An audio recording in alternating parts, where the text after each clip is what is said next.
Te lo mando ahorita. No sé si lo viste para que lo suban. Sí. No, vean, ahora llama ruin a quienes señalan que están cometiendo una indolencia en el estado de Veracruz, o sea, apoyando al gobierno como tapete tirado al piso. Por eso, familia típica, ni un voto a Movimiento Ciudadano. Él no puede superar que nosotros en el 2024 le ganamos al PRI en la elección presidencial, un partido que gobernó este país por décadas, y que lo superamos en la elección presidencial y lo mandamos a un cuarto lugar.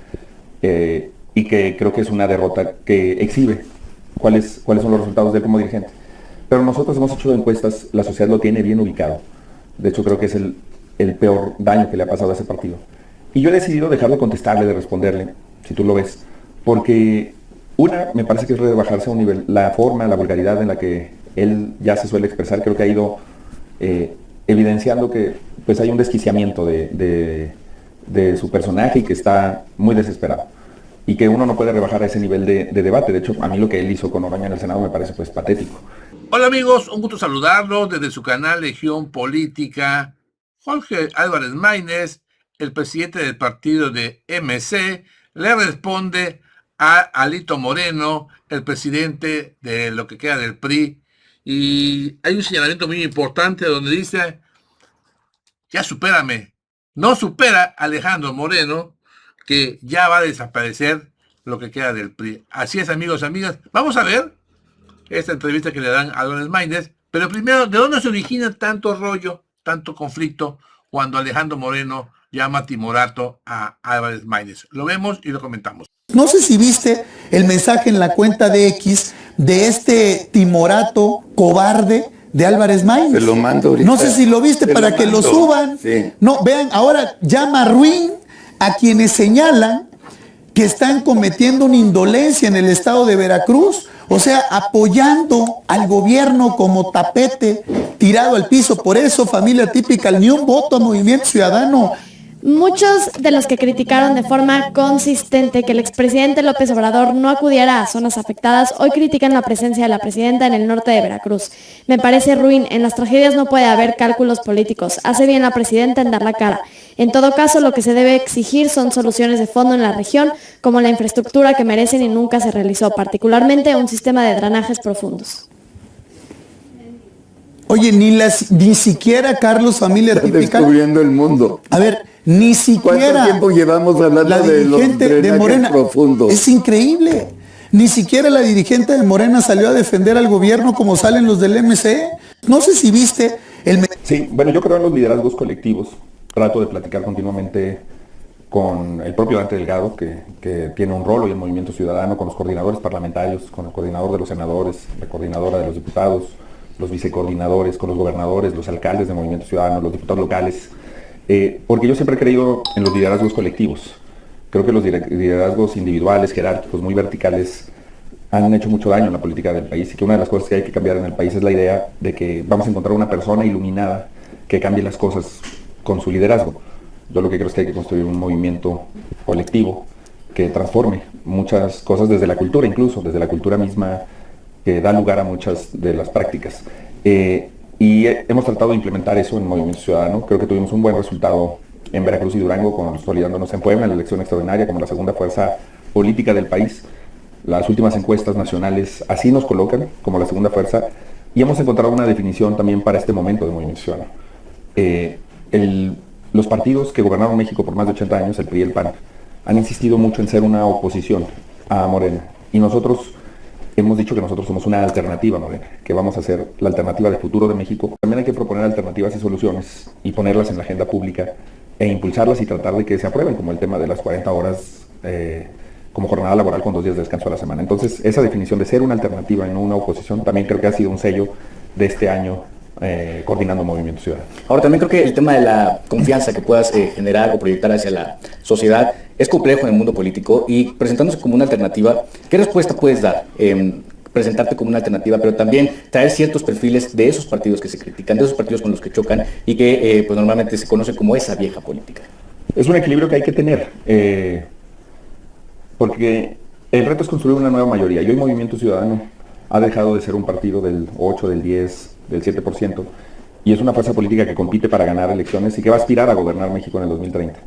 Y eso lo tenemos que hacer pues sumando personas que no han estado en la política o personas que han estado en otras opciones de la política. Y creo que cuando tú ves a los personajes que son protagonistas de esa impunidad, de esa corrupción, de esa desesperanza, pues en muchos casos son representantes o personas que ya habían tenido esas responsabilidades en otros partidos. Entonces creo que el Movimiento Ciudadano tiene que sumar, abrir las puertas, pero también tener el cuidado de no agraviar a la sociedad, de no hacer alianzas con quienes ya le han fallado a México, que es algo que traicionaría. Si la gente está votando por nosotros es porque quieren una nueva opción.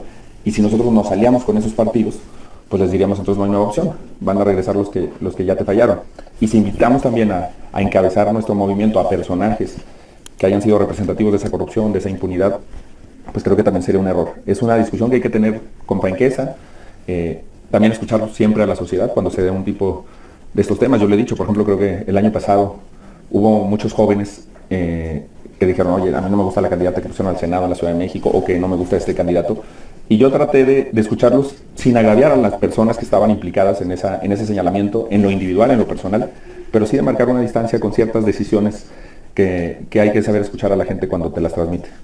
Y en este tema del sentido de alianzas, de no ser alianzas con partidos, pero sí dejar la puerta abierta y ser más selectivos con ciertos perfiles, aunque sean integrantes de un partido, por ejemplo, panistas, priistas en Ciudad de México, en Guanajuato, quizá que últimamente se ha escuchado más de esa cercanía. ¿Qué pasa en ese sentido? Bueno, es que hay mucha gente que vale la pena en las distintas fuerzas políticas. Yo creo que eso es una cosa que también...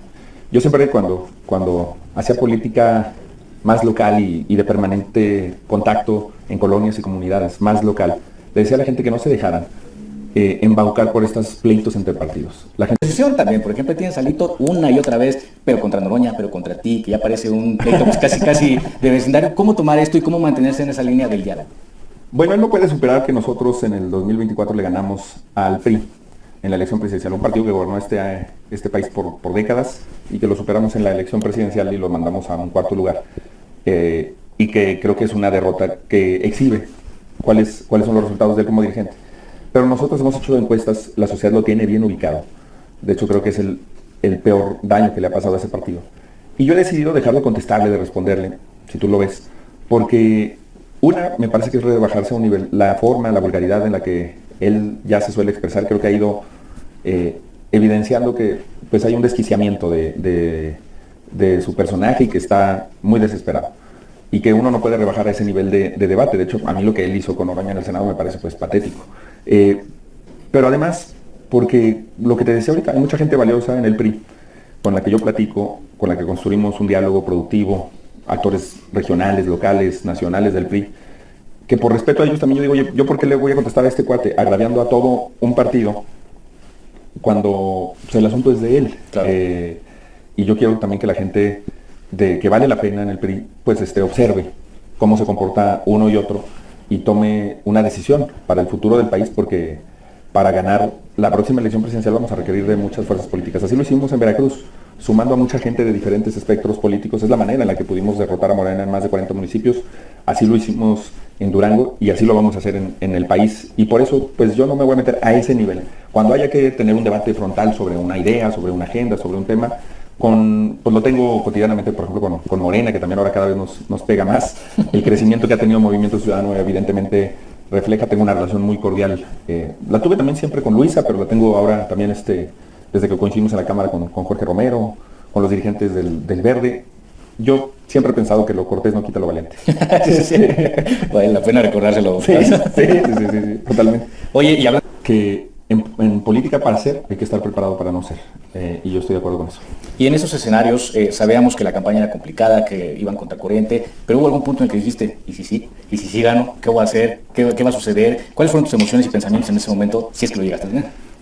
Pues siempre nos faltó tiempo. Obviamente al final remontamos mucho y veníamos en un avance, en un crecimiento. Pero lo que hacía imposible en esa época era que había una falsa idea de la polarización. Mucha gente que quería votar por nosotros decía, oye, pero es que si voto por ti, a lo mejor regresa el PRI, el PAN, yo no quiero que ellos regresen. Ahí está, amigos, ahí lo tienen. La entrevista que tuvo Jorge Álvarez Maínez. Llama a Alejandro Moreno, como todo el mundo lo conoce, como un personaje vulgar, un personaje traumado, un personaje desesperado, un personaje patético. Así que, amigos y amigas, ahí está la información. El desquiciamiento de Alito Moreno es sabido por todo el mundo. Así que gracias por su poderoso like, compartan la nota y los invito a que se suscriban a su canal Legión Política. Nos vemos pronto. Adiós.